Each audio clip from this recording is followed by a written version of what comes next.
Hello friends, അഹമ്മദാബാദിൽ നിന്ന് യാത്ര ചെയ്യാണ്. അഹമ്മദാബാദിൽ നിന്ന് ഇന്ന് പോകുന്ന പടാൻ എന്ന് പറഞ്ഞ സ്ഥലത്താണ്. പടാൻ ജില്ലയാണ് കേട്ടോ, ഗുജറാത്തിലൊരു ജില്ലയാണ് പടാൻ. നിങ്ങൾ ട്രെയിനിൽ തിരക്കാണ്ട് ഇതാണ് ഇപ്പോൾ ഇന്ത്യയിലൊരു ട്രെയിനിൻ്റെ അവസ്ഥ. തിരക്കാണ്, ആ തിരക്കിൻ്റെ അകത്താണ് ഉള്ളത് ഞാൻ. അപ്പോൾ നമ്മൾ ഇവിടെ എത്തി, ഏകദേശത്താറായി. പടാൻ എന്ന് പറഞ്ഞ ജില്ലയാണ് കേട്ടോ. പാടൻ എന്ന് പറയാം. പാടൻ എന്നാണ് ശരിക്കും പ്രൊണൗൺസ് ചെയ്യേണ്ടത്, പാടൻ. അപ്പോൾ പാടൻ ജില്ലയിൽ നമ്മൾ ഇന്ന് പോകുന്ന റാണി കി വാവ് കാണാൻ വേണ്ടിയാണ്. അപ്പോൾ നമ്മളിവിടെ ഓട്ടോയിൽ ഞാനിവിടെ ഒരു 100 രൂപ കൊടുത്ത് ഒരു ഓട്ടോ ഓടിച്ച് ഞാനിവിടെ എത്തി. റാണി കി വാവ്, അതായത് ഒരു സ്റ്റെപ്പ് വെല്ലാണ്. മലയാളത്തിൽ ഈ പടവ് കിണർ എന്നൊക്കെ നമുക്ക് പറയാം. പടവ് കിണർ, അതായത് റാണിയുടെ ഒരു പടവ് കിണർ, അല്ലെങ്കിൽ ക്വീൻസ് സ്റ്റെപ്പ് വെൽ എന്ന് ഇംഗ്ലീഷിൽ പറയാം അല്ലേ.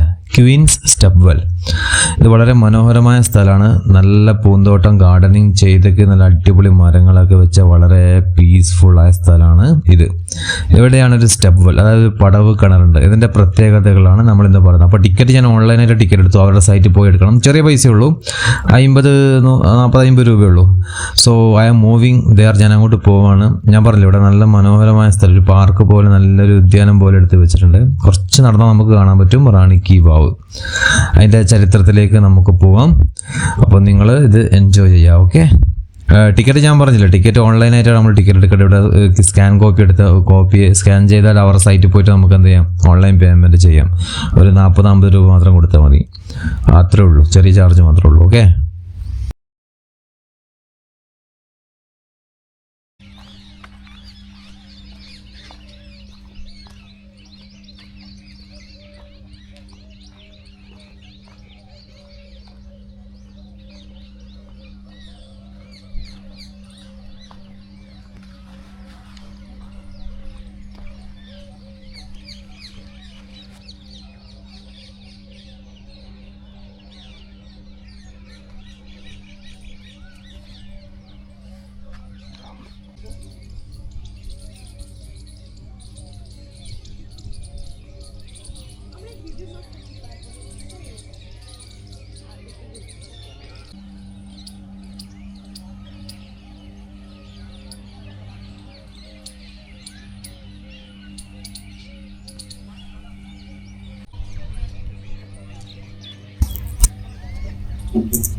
അപ്പോൾ ഇതാണ് ക്വീൻസ് സ്റ്റെപ്പ് വെൽ എന്നറിയപ്പെടുന്ന റാണി കി വാവ്.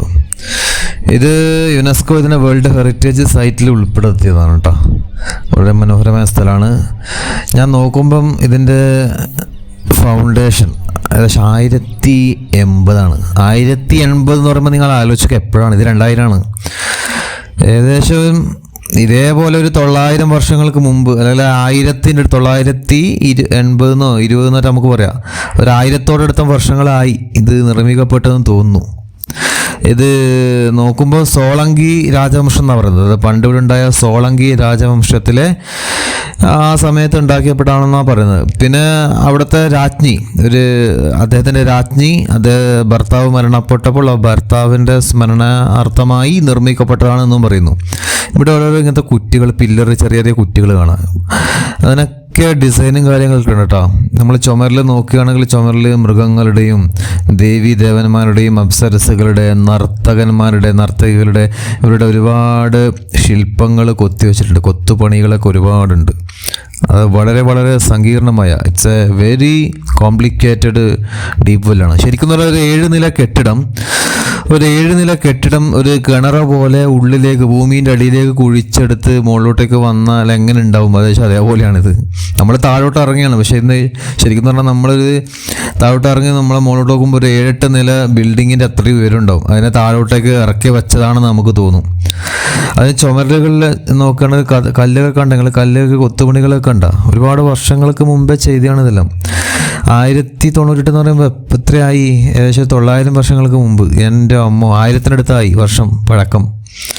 അത്രയും പഴക്കമുണ്ട് റാണി കി വാവ് അല്ലേ. അതായത് ഓരോ പടവുകൾ, റാണി കി വാവ്, ദ ക്വീൻസ് സ്റ്റെപ്പ് വെൽ, പടവ് കിണർ എന്ന് പറയാം. പിന്നെ ഗുജറാത്തിനെ സംബന്ധിച്ച് ഇവിടെ ഭയങ്കര, ഇതിൻ്റെ അടിയിൽ പോയാൽ താഴെ പോയാലും അവിടെ ഒരു കിണറുണ്ട്. കാരണം വെച്ചാൽ ഭയങ്കര ജലക്ഷാമം ഉണ്ടാവും ആ സമയത്തൊക്കെ. ചൂട് ഉള്ള സ്ഥലമല്ലേ, അപ്പോൾ നല്ല ജലക്ഷാമം ഉണ്ടാവും, വരൾച്ച ഉണ്ടാവും. അപ്പോൾ അതിനെ പ്രതിരോധിക്കാൻ വേണ്ടി ഏറ്റവും താഴെ ആഴത്തിൽ കിണർ കുഴിച്ചിട്ടുണ്ടാവും. അവിടെ നിന്ന് അപ്പം കുറച്ചെങ്കിലും വെള്ളം അവിടെ റിസർവ് ആയിട്ടുണ്ടാവും. അങ്ങനെയായിരിക്കും ഈ ജനങ്ങൾ ആ സമയത്ത് ഇതിനെ സർവൈവ് ചെയ്തിട്ടുണ്ടാവുക. കാരണം നമ്മളെ നാട്ടിലപ്പോൾ ഇല്ല, കേരളത്തിലൊക്കെ ആണെങ്കിൽ ഇപ്പോൾ 44 നദികളുണ്ട്. ഇവിടെ നദികളുണ്ട്, പക്ഷേ വരൾച്ചയും ചൂടൊക്കെ ഭയങ്കര കൂടുതലാണ് ഗുജറാത്ത്, രാജസ്ഥാനിലൊക്കെ. ഇത് കണ്ട, ഇത് ഞാൻ കണ്ട മറ്റൊരു കാഴ്ച നമ്മുടെ 100 രൂപ നോട്ടിലുള്ള ആ മനോഹരമായ അത്ഭുത കാഴ്ചയാണ്. അതാണ് റാണി കി വാവ്. നമ്മളെ പുതിയ 100 രൂപയിലുള്ള ചിത്രം കണ്ട, ബാക്കിലുള്ള ചിത്രം, അതാണിത്, റാണി കി വാവ്. റാണി കി വാവാണ് നമുക്കിവിടെ കാണാൻ പറ്റുന്നത്. പിന്നെ തൊട്ടപ്പുറം വേറെ യൂട്യൂബർമാരുണ്ട് കേട്ടോ. അവർ മറ്റേ ഒലീവ എന്നുകൊണ്ട് വേറെ യൂട്യൂബ് ചെയ്യുന്ന 2 ആൾക്കാരുണ്ട്. അവർ ഇവിടെ വന്നിട്ടുണ്ടായിരുന്നു, അവർ ഞാൻ പരിചയപ്പെട്ടിട്ടുണ്ടായിരുന്നു. എന്നവരുടെ പേര് ഒലീവ ലാറ്റ, അങ്ങനെ എന്താ പേര് അവരുടെ. ഓക്കെ, എനിവേ നമുക്ക് എന്തായാലും സ്റ്റെപ്പ് ലാഡർ ഇറങ്ങി നമുക്ക് താഴോട്ടേക്ക് പോവാം. വളരെ സൂക്ഷിച്ച് താഴോട്ട് ഇറങ്ങേണ്ട സ്ഥലമാണിത്. അല്ല എന്താ പറയുക, നോക്കാതെ ഇറങ്ങിയ കാലൊക്കെ തെറ്റിയത് അങ്ങനെ വീണു പോകും താഴോട്ടേക്ക്. മുഖം അടിക്കുന്ന വഴി കാണൂല, പാറക്കല്ലാണ്, അത് ഉരുക്ക് കല്ലുകളാണ്, കരിങ്കല്ലോ പാറക്കല്ലെന്നോ നമുക്ക് പറയാം. അപ്പോൾ അത്രയും ഇത് ക്രിയേറ്റീവായി ചെയ്ത ഒരു സംഭവമാണിത്. ശരിക്കും ഭാര്യ ഭർത്താവിൻ്റെ ഓർമ്മയ്ക്ക് വേണ്ടി ചെയ്തതാണെന്നും പറയപ്പെടുന്നു. ഇത് ചുമരിലൊക്കെ ഉണ്ട ചിത്രപ്പണികൾ, കൊത്തുപണികളൊക്കെ വെച്ചിട്ടുണ്ട, കൊത്തുപണികളൊക്കെയാണ്. ശരിക്കും ആ പ്രാചീനമായ ആ വാസ്തുവിദ്യ അല്ലെങ്കിൽ ആ വാസ്തുശില പഠനം അല്ലെങ്കിൽ ആ വാസ്തുവിദ്യ എന്ന് പറയുന്നത് ഇന്നും ലോകത്തിന് അത്ഭുതമാണല്ലേ. അന്ന് വളരെ കെയർഫുള്ളായി ഇതൊക്കെ ചെയ്യണമെങ്കിൽ ഞാൻ പറഞ്ഞില്ല, ഒറ്റ സമയം കൊണ്ടൊന്നും ആവില്ല, 1 വർഷം കൊണ്ടൊന്നും ചെയ്യാൻ പറ്റില്ല. ഒരുപാട് വർഷങ്ങളെടുത്ത് സൂക്ഷിച്ചൊക്കെയാണ് ഇതൊക്കെ ചെയ്യുന്നത്. അതുകൊണ്ട് ഇന്ത്യയിൽ ഇത്രയും വലിയ നിർമ്മിതികളുള്ളത്. ഇന്ത്യയിലെ ആ വാസ്തുവിദ്യ അല്ലെങ്കിൽ ആ വാസ്തുശില്പ കരവിരുത് അല്ലെങ്കിൽ ആ കഴിവ് എന്ന് പറയുന്നത് വേൾഡ് ഫേമസ് ആണ്. ലോകത്തിൽ തന്നെ ഒരുപാട് സംഭാവനകൾ കൊടുത്തിട്ടുണ്ട് ഇന്ത്യൻ തച്ചുശാസ്ത്ര വിഭാഗം അല്ലെങ്കിൽ ഈ വാസ്തുവിദ്യ എന്ന് പറയുന്നത്. അപ്പോൾ ഞാനിവിടെ നിന്ന് ഒരുപാട് ഫോട്ടോസും കാര്യങ്ങളൊക്കെ എടുത്തു. ഇതിൻ്റെ താഴോട്ടേക്ക് ജസ്റ്റ് ഒന്ന് നമുക്കൊന്ന് ഇറങ്ങിക്കാണാം. ഇതിൻ്റെ താഴെ എന്താ പറയുക, ചില ലിമിറ്റേഷനുകളുണ്ട്, ചില സ്ഥലത്ത് നമുക്ക് പോകാൻ പറ്റില്ല. അതുപോലെ തുരങ്കം ഉണ്ടെന്ന് പറയുന്നത്. ഇവിടുന്ന് നമ്മൾ വന്ന പത്താൻ ആ സ്ഥലമുണ്ടല്ലോ, പാത്തൻ ആ സ്ഥലത്തേക്ക് ഒരു 10 കിലോമീറ്റർ നീളം വരുന്ന ഒരു തുരങ്കം ഉണ്ടായി എന്നൊക്കെ പറയുന്നുണ്ടായിരുന്നു. ഇപ്പം അങ്ങോട്ടൊന്നും നമുക്ക് പോകാൻ പറ്റില്ല കേട്ടോ, ആ ക്ലോസ്ഡ് ആയിരുന്നു.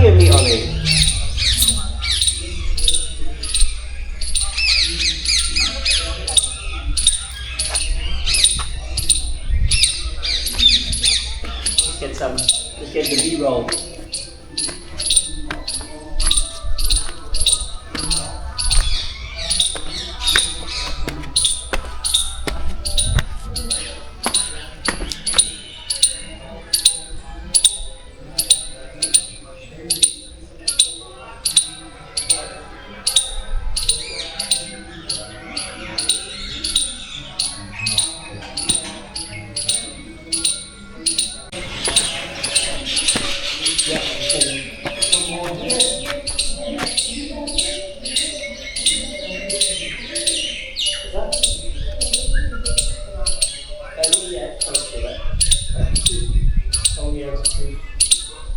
Yeah, at the moment I'm using my B-roll and still talking unfortunately. Really bad though.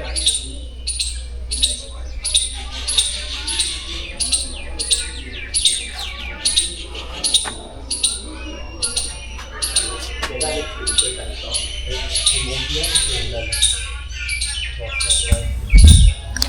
ഞാൻ ഇതിൻ്റെ മുകൾ ഭാഗമൊക്കെ ശ്രദ്ധിച്ചു. മുകളിലൊക്കെ ഉണ്ട് നിങ്ങൾ ഡിസൈൻ ചെയ്ത് കണ്ട എൻ്റെ അമ്മോ. അതുപോലെ തൂണുകളൊക്കെ നോക്കിയേ, തൂണുകളിലൊക്കെ ഓരോ സൈഡുകളിലും നിങ്ങൾ കൊത്തുപണികൾ ഒരുപാട് കാണാം. അതായത് ഒരു തൂണ്, വലിയൊരു തൂണ് ബീം ബാർ എടുത്തിട്ട് അതിൽ കൊത്തുപണി ചെയ്ത് ചിലപ്പോൾ ഫിറ്റ് ചെയ്ത് കാണും. അല്ലെങ്കിൽ ഇതിൽ വെച്ച് പിടിപ്പിച്ചതായിരിക്കില്ല, എല്ലാം അങ്ങനെ വെച്ച് പിടിപ്പിക്കാൻ പറ്റില്ല. എല്ലാം തൂണുകളിൽ ഡിസൈൻ ചെയ്ത് ഉണ്ടാക്കണം. എത്ര സമയമെടുക്കും ചെയ്യണമെങ്കിലല്ലേ, നിങ്ങൾ ആലോചിച്ചൊക്കെ, ഒരുപാട് വർഷം എടുക്കും. ഇത് കണ്ട എന്താ മനോഹരമായ ദൃശ്യം എന്ന് പറയുന്നത്. ഇവിടെ ഒരു ഭാഗത്തേക്ക് സൂര്യപ്രകാശം അടിക്കും, ഇപ്പുറത്തെ സൈഡ് അപ്പം എന്താ പറയുക നിഴലായിരിക്കും. പിന്നെ അങ്ങോട്ടും നമുക്ക് പോകാൻ പറ്റില്ല, അങ്ങോട്ടൊക്കെ ഏരിയ ഉണ്ട് കേട്ടോ. ഞാൻ പറഞ്ഞില്ല, അവിടെ കുറച്ച് ഞാൻ ചരിത്രം നോക്കിയപ്പോൾ അവിടെ ശരിക്കും പറഞ്ഞാൽ കുറച്ച് റെസ്റ്റ് ചെയ്യാനൊക്കെ, അതായത് അന്നത്തെ പടയാളികൾക്കോ അന്നത്തെ ആൾക്കാരൊക്കെ റെസ്റ്റ് ചെയ്യാനൊക്കെ ഉള്ള സ്ഥലമൊക്കെ ഇതിൻ്റെ അകത്ത് ഉണ്ട് എന്ന് പറയുന്നുണ്ടായിരുന്നു. പക്ഷെ നമുക്കിപ്പോൾ അങ്ങോട്ട് പോകാൻ പറ്റില്ല. ഇവിടം വരെ നമുക്ക് പോകാൻ അനുവാദമുള്ളൂ. അങ്ങോട്ടൊക്കെ ലോക്ക് ചെയ്തിട്ടാണ് ഉള്ളത്. അതുപോലെ ഇവിടെ ടണലുണ്ട്, വലിയ 10 കിലോമീറ്റർ വരുന്ന ടണലൊക്കെ ഉണ്ടെന്ന് പറയുന്നുണ്ടായിരുന്നു. അവിടത്തേക്കും നമുക്ക് പോകാൻ പറ്റില്ല. ഈ കാഴ്ച കണ്ടിട്ട് എന്ത് ചെയ്യും, നമുക്ക് തിരിച്ചു പോകും, അത്രേ പറ്റും. എന്നിടത്ത് തന്നെ ഈ സ്ഥലം വളരെ മനോഹരമായിട്ടുണ്ട്. ശരിക്കും ഞെട്ടിക്കുന്ന പരിപാടി, ഞെട്ടിക്കുന്ന സംഭവം തന്നെ. എന്താണ് ഇതിൻ്റെ ഡിസൈൻ നോക്കി നിങ്ങൾ. പടവുകളൊക്കെ എടുത്താണ്ടാ, പടവുകളിലെ ഈ എന്താ പറയുക, മാത്സില്ലേ, കണക്ക് എന്ന് പറയുന്നത് വളരെ ഇമ്പോർട്ടൻ്റ് ആണ്. കണക്ക് എന്ന് പറയുന്നത് ഇപ്പോഴല്ല, മുമ്പേ കേരളത്തിൽ ഇന്ത്യയിൽ തന്നെയാണ് എണ്ണൽ സംഖ്യയൊക്കെ കണ്ടുപിടിച്ചിരിക്കുന്നത്. അതുകൊണ്ടാണ് ഈ കണക്ക് എന്ന് പറയുന്നത് വളരെ ഇമ്പോർട്ടൻ്റ് ആണ്. നമ്മൾ ശരിക്കും കണക്കിന് വലിയ പ്രസക്തി ഉണ്ടോ എന്ന് വെച്ചാൽ തീർച്ചയായും. ഇതുപോലത്തെ ഒരു ബിൽഡിങ് അല്ലെങ്കിൽ ഇതുപോലത്തെ ഒരു നിർമ്മിതി, ഇതുപോലത്തെ ഒരു സിസ്റ്റം, ഒരു എന്താ പറയുക, ഒരു ഷേപ്പൊക്കെ ഉണ്ടല്ലോ, ഒരു നിർമ്മിതിയൊക്കെ ചെയ്തെടുക്കാൻ മാത്തമാറ്റിക്സ് ഇല്ലാണ്ട് നടക്കൂല. കണക്ക് തന്നെയാണ് കാര്യം. അല്ലാണ്ട് എങ്ങനെ അളവും കാര്യങ്ങളൊക്കെ കിട്ടുക.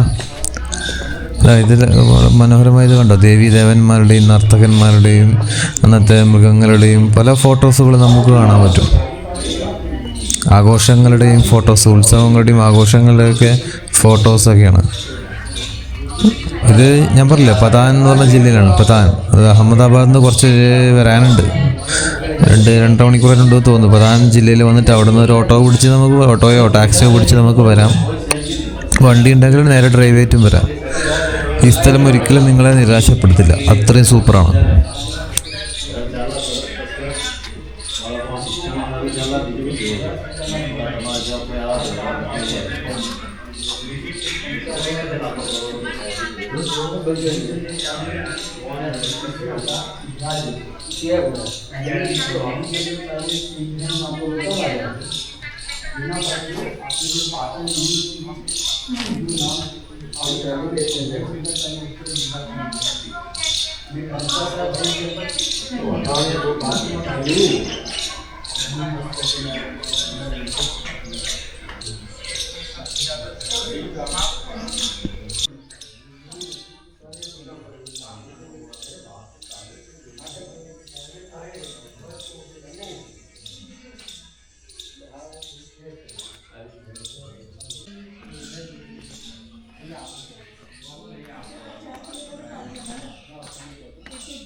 ક્યાંથી પડ્યા છે? અહીંયાથી ત્યાં 4-5 છે. અચ્છા, અમે ઉપર 4 પિલર પર જઈએ છીએ, એટલે પાડે એક અહીંયા બેસી દીધા, પાછળનું પ્લેગ્રાઉન્ડ અહીંયા હા બેસી. અહીંયા ચલો આવી જાઓ રુદ્રી.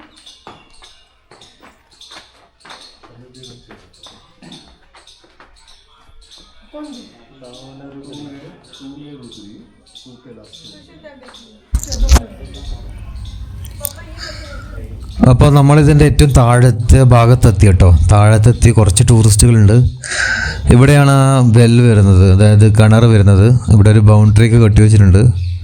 ഇവിടെ നമുക്ക് നോക്കിയാൽ താഴെ കാണാൻ പറ്റും. താഴത്തേക്ക് നമുക്ക് പോകാൻ പറ്റില്ല. ഇതിൻ്റെ താഴെയാണ് ഏകദേശം ആ ഒരു കിണറുള്ളത് എന്നാണ് മനസ്സിലാക്കാൻ പറ്റുന്നത്. അപ്പോൾ ഇവിടെ വരെ നമുക്ക് പോവാം. പിന്നെ അങ്ങോട്ടോളം കണ്ട, അങ്ങോട്ടൊക്കെ സ്ഥലമുണ്ട്, അങ്ങോട്ടൊക്കെ. പക്ഷെ നമുക്ക് പോകാൻ പറ്റില്ല. ഞാൻ പറഞ്ഞത് മുമ്പത്തെ കാര്യമാണ് കേട്ടോ. മുമ്പത്തെ കാര്യത്തിൽ ഇതൊരു ചെറിയൊരു കൊട്ടാരം പോലെ തന്നെ, ഇത് ചെറിയൊരു മാളിക തന്നെ. ആ മാളിക ഒരു 7 നില 8 നിലയിലുള്ള ഒരു വലിയൊരു മാളിക എന്ത് ചെയ്തു, കിണറിലേക്ക് ഭൂമിയിലേക്ക് താഴേക്ക് ഇറക്കി വെച്ച പോലെയാണ് നമുക്ക് തോന്നുന്നത്. ആ രീതിയിലാണ് നമുക്കിത് അനുഭവപ്പെടുന്നത്. അപ്പോൾ താഴെ അവിടെ നിന്ന് ഞാൻ കുറച്ച് ഫോട്ടോസ് എടുത്ത് തിരിച്ചു വന്നു. ഇനിയിപ്പോൾ തിരിച്ചു പോകണം.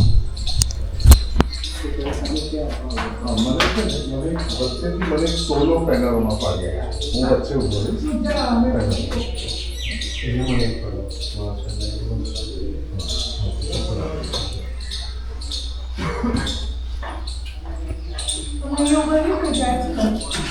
આપણે અહીંયા નીચે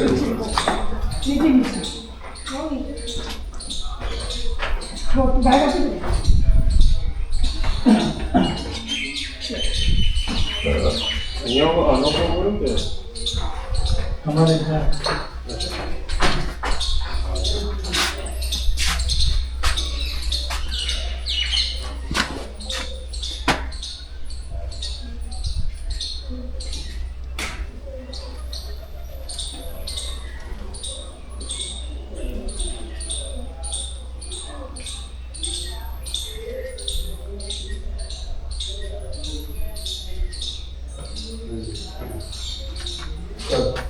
પાપા પાડવાની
ખબર પડી ગઈ તો બહુ રૂપિયા વધારે લેવાના છે આ શીખવાડી તું એવું બહુ કોઈ શીખવાડવા નહીં જાય તું આ ભાઈ મમ કહી શકો આપણે શીખી જાય એવું આપણે પૂર્ણ પતા આપણે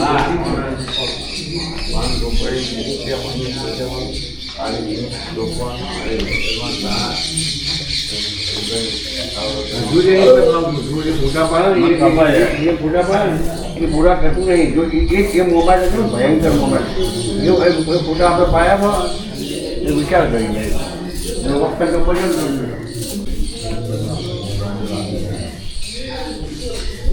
આપણે તો ખાતા આ રીતે કમિશન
અને એ તો તમને દેખાડું છું બરાબર છે આ રેખો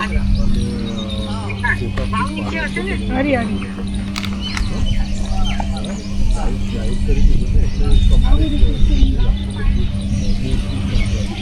હા? ના ના ખાલી થોડું બાઉન્સ ના આવે વરસાદ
അപ്പോൾ ഇതാണ് കേട്ടോ പടാൻ റാണി കി വാവ്. അപ്പോൾ ഞാൻ പുറത്തിറങ്ങി അവിടെ നിന്നൊരു ചായ കുടിച്ചു. ഭയങ്കര വിശപ്പുണ്ട്, ഒരു ചായ കുടിക്കാമെന്ന് വെച്ചു. അപ്പോൾ തൊട്ട് പിറകിൽ പാസ് ചെയ്യുന്നു. ആരാന്ന് പാസ് ചെയ്യുന്നുണ്ട്? നിങ്ങൾ പോത്തുകളാണ് അല്ലേ? പോത്തല്ലേ? പോത്ത് പാസ് ചെയ്യുന്നു.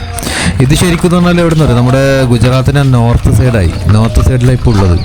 ഇവിടെ പോയാലും കണ്ട ഗ്രാമീണരെ കണ്ട, അതായത് പോത്ത്, പശു, ആട് ഇതിനൊക്കെ മേയ്ക്കുന്ന ആൾക്കാരാണ്. നമ്മൾ പഴയ സിനിമയിലൊക്കെ കാണുന്നില്ലേ, ഗുജറാത്തിൽ ഉത്തരേന്ത്യൻ ഗ്രാമത്തെ ഉള്ളിൽ ആ ഉൾസൈഡ് തന്നെയാണ് ഇതുള്ളത്. ഒരു ഗുജറാത്തിൻ്റെ നോർത്ത് സൈഡായി. അപ്പോൾ ഞാൻ നടക്കുമ്പോൾ ഇവിടെ വീടൊന്നുമില്ല. ഈ റാണി കി വാവും തൊട്ടടുത്ത് കുറച്ച് വീടുകളും കാര്യങ്ങളൊക്കെ ഉണ്ട്. പിന്നെ കർഷകരുണ്ട്, കുറച്ച് ബൈക്കുകളും കാര്യങ്ങളൊക്കെ പോകുന്നുണ്ട്. ഒരു ഉൾനാടൻ ഗ്രാമം തന്നെയാണ് ഗുജറാത്തിലെ. ഇവരുടെ മെയിൻ ജോലി തന്നെ ഇതാണ്, പശുവിനെ വളർത്തുക, പശു, അതിൻ്റെ പാല്, ചാണകം, ഇതൊക്കെയാണ്. ഇത് കണ്ട, ഇതാണ് പട്ടോള ഹൗസ് എന്ന് പറയുന്നത്. അതായത് പടാൻ പട്ടോള ഹൗസ്. അതായത് വേൾഡ് ഫേമസ് ആണ് ഇവരുടെ സാരി എന്ന് പറയുന്നത്. ഇവരുടെ സാരി ഭയങ്കര ഫേമസ് ആണ്, പടാൻ പട്ടോള ഹൗസ് എന്ന് പറയുന്നത്. അപ്പോൾ ഞാനിവിടെ ബസ് സ്റ്റാൻഡിലെത്തി. ബസ് സ്റ്റാൻഡിൽ നിന്ന് ഇനി ഞാൻ പോകുന്നതെന്ന് വെച്ചാൽ നേരെ അഹമ്മദാബാദ് പോകണം. എന്നിട്ട് അവിടെ നേരെ ജയ്പൂർ പോകണം, രാജസ്ഥാൻ. ജയ്പൂർ ആയിരിക്കില്ല, ഞാൻ മിക്കവാറും പുഷ്കർ പോകേണ്ട പരിപാടിയായിരിക്കും. അപ്പോൾ ഞാൻ ബസ് സ്റ്റാൻഡ് കയറി. ബസ് സ്റ്റാൻഡും തീരെ വൃത്തിയില്ല, ചെറിയ ബസ് സ്റ്റാൻഡ് കേട്ടോ, അത്ര വലിയ ഡെവലപ്മെൻ്റായ ബസ് സ്റ്റാൻഡല്ല. അപ്പോൾ ഞാനിവിടെ അഹമ്മദാബാദിലെത്തി. ഇവിടെ നിന്ന് ഇപ്പോൾ രാജസ്ഥാൻ്റെ വണ്ടികളാണ്, ഇതൊക്കെ രാജസ്ഥാൻ ബസ്സുകളാണ്. ഇവിടുന്ന് അപ്പോൾ നമ്മൾ ഉദയ്പൂരിലേക്കാണ് ആദ്യം പോകുന്നത്. അപ്പോൾ ഉദയ്പൂർ പോകണം, അവിടെ നിന്ന് പിന്നെ പുഷ്കർ, ജയ്പൂരൊക്കെ പോകാനുണ്ട്. അപ്പോൾ ഉദയ്പൂരേക്കാണ് ആദ്യം പോകുന്നത് ഞാൻ. അപ്പോൾ ഉദയ്പൂരേക്ക് പോകാനുള്ള ഞാൻ ടിക്കറ്റ് എടുത്ത് ഏകദേശം ഒരു 260-300 എടുത്തതിന് ഏകദേശം ഒരു 9 മണിക്ക് ബസ്. അവിടെ ഏകദേശം ഒരു 4 മണിക്ക് അവിടെ എത്തും ഉദയ്പൂർ. നല്ല ചൂടുണ്ട് കേട്ടോ, നല്ല ചൂടാണ് ഉദയ്പൂർ. അപ്പോൾ അവിടെ പോയിട്ട് നമുക്ക് ബാക്കി കാര്യം നോക്കാം. ഓക്കെ, അപ്പോൾ വെൽക്കം ടു രാജസ്ഥാൻ.